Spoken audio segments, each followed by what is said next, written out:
Thousands of migrants and refugees are dying, while many are suffering human rights abuses on illegal crossing borders from Africa through the Mediterranean Sea to Europe.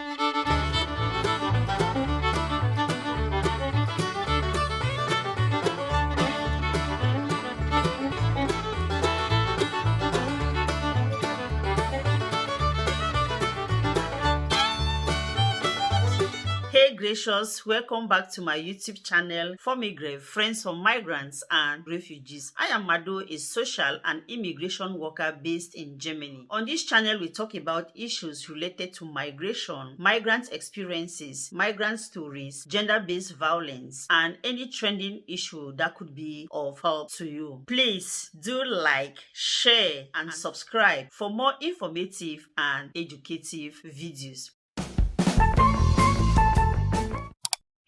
On today's video, we shall be talking about the difficulties migrants, refugees, they face on their way while navigating through the Sahara Desert, the Mediterranean Sea to Europe. Yeah, I want us to talk about those difficulties that they don't know, and they only get to know or discover these difficulties when they have already embarked on their journey. So before we start talking about the difficulties, I would like us to talk from their starting point. Let's take migrants who are coming from West Africa, specifically those who are coming from Cameroon. So when they leave Cameroon, they leave to Nigeria. And before they leave Cameroon, they must have heard or been told that this journey will take them just 3 weeks, 4 weeks, 2 months at most to be in Europe. But let us go through this video today and see if actually this journey takes them 4 weeks to 8 weeks as they were told. Now, when they leave Cameroon, they now get to Nigeria. Nigeria, they go to the north of Nigeria, Kano. And before they even arrive Kano, it must have taken them maybe a week on the route. Now, when they get to Kano, they have not to start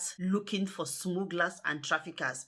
And maybe that was what they never also knew, that they have to get smugglers and traffickers. Who are those we call smugglers, or who are those we call traffickers? They are people who are specialized in transporting people illegally through this route from Africa through the Sahara Desert and right to Morocco or Algeria, where they will now find themselves crossing the Morocco walls or passing through the Mediterranean Sea with a rubber, I call it the rubber boat, to Europe. So these smugglers, they are the ones who help them, and they are being paid very expensive. So now when they get to Kano, they now get a smuggler who now takes them now through to Niger. So as they get to Niger, they now get into a very big pickup, and they are so packed in this pickup, hundreds of them in a pickup, that they have to go through the Sahara Desert. Only crossing the Sahara Desert alone takes them 1 week, and that was also something they never knew of, that Sahara Desert is so vast, so big, that it takes them up to a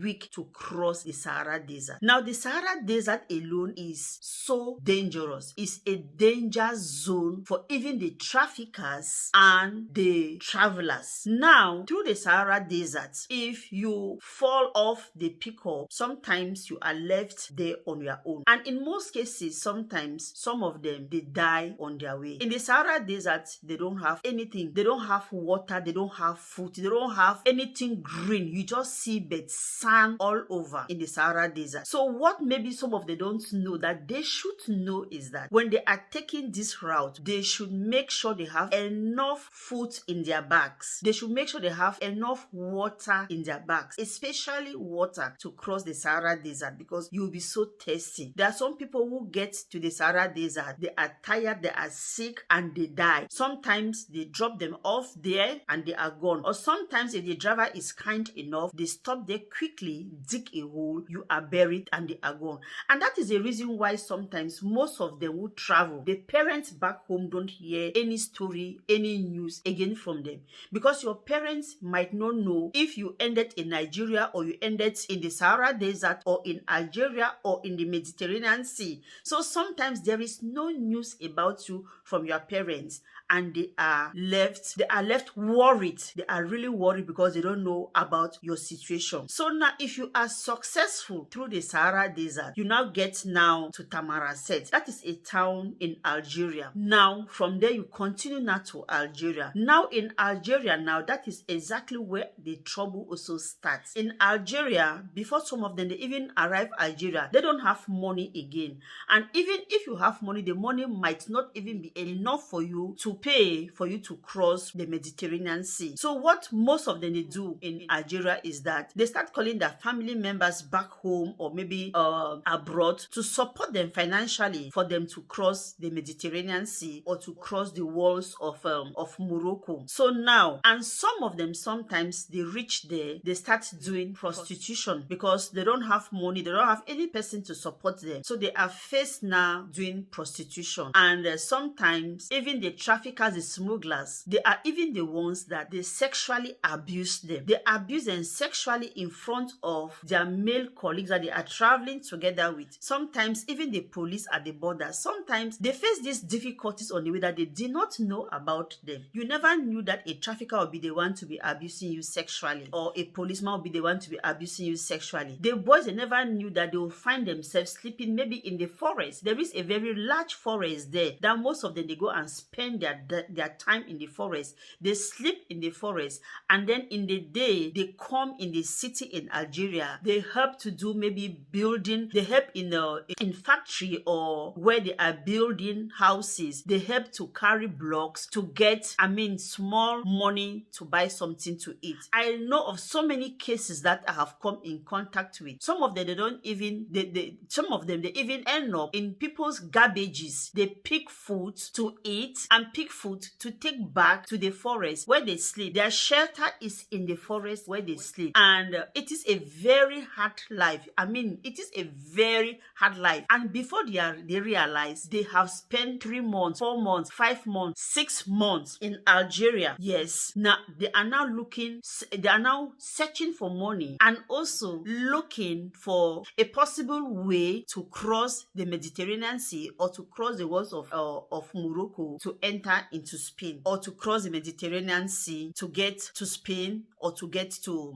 Lampedusa in Italy. So it is actually a do or die. It is something that as you enter the boat, some of them before they left Africa, they have told them that they are going to enter maybe in a ship. So once more, my gracious people, I have given you tips. I've given you a lot of information that you never knew before leaving your home country. So you should know that you are going to face a lot of verbal, physical, and sexual torture on your way from Africa through the Mediterranean, through the Sahara Desert, and through the Mediterranean Sea to Europe. And you might end up being traumatized. You might end up being sick physically, and by the time you get to Europe, you find yourself really, really sick. You need to start following up a therapy to stabilize yourself, because when you think of all what you have gone through, living in the forest, doing prostitution, something you were never used to, something you've never done in your life, that makes you actually sick. But at the end of the day, we thank God that if you successfully took that way and you arrive safely,